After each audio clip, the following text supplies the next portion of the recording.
Assalamualaikum warahmatullahi wabarakatuh. Saya Fikram Alfaidzi dari 11 CP akan menjelaskan kompetensi saya di hari kedua ini yang berjudul software komputer. Software komputer atau perangkat lunak ini adalah sekumpulan instruksi atau program yang dirancang untuk menjalankan tugas tertentu pada komputer. Berbeda dengan hardware kemarin atau perangkat keras yang bersifat fisik dan bisa disentuh, software ini tidak memiliki bentuk fisik dan bekerja sebagai perantara antara pengguna dan perangkat keras. Software memungkinkan pengguna berinteraksi dengan komputer dan mengontrol hardware untuk menjalankan tugas, melakukan berbagai fungsi seperti mengetik dokumen, mengedit video, bermain game, dan berinternet, dan lain-lain. Software ini ada fungsinya berikut. Fungsi-fungsi tersebut ada 5. Yang ke-1, mengendalikan perangkat keras. Yang kedua, menjalankan perintah pengguna. Yang ketiga,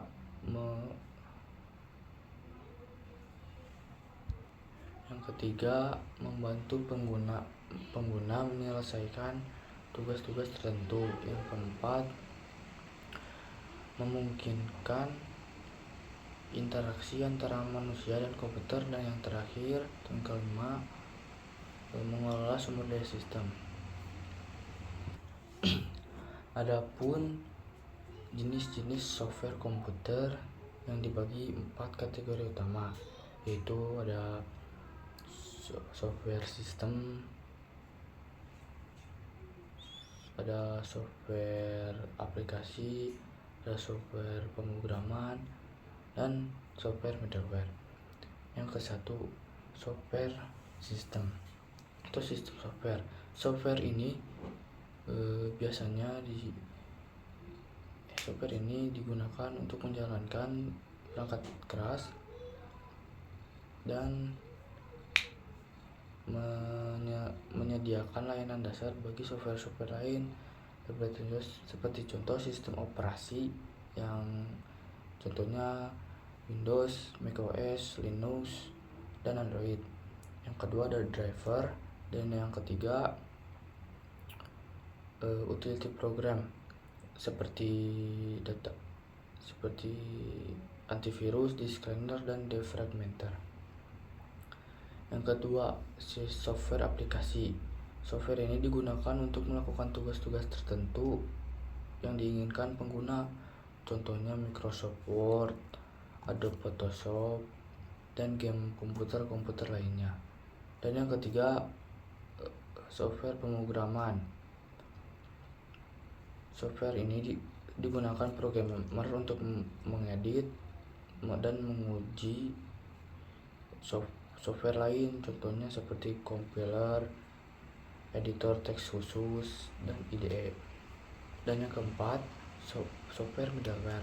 Software ini berfungsi sebagai penghubung antara software aplikasi dan sistem operasi atau antar aplikasi berbeda.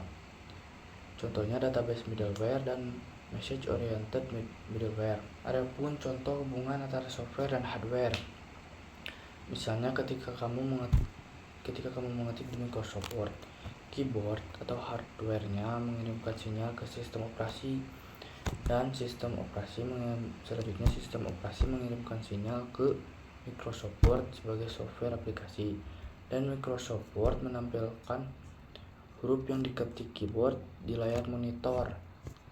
Semua proses ini diatur oleh software dan agar perangkat keras bisa berfungsi sesuai keinginan pengguna. Sekian topik pembahasan kompetensi saya. Assalamualaikum warahmatullahi wabarakatuh.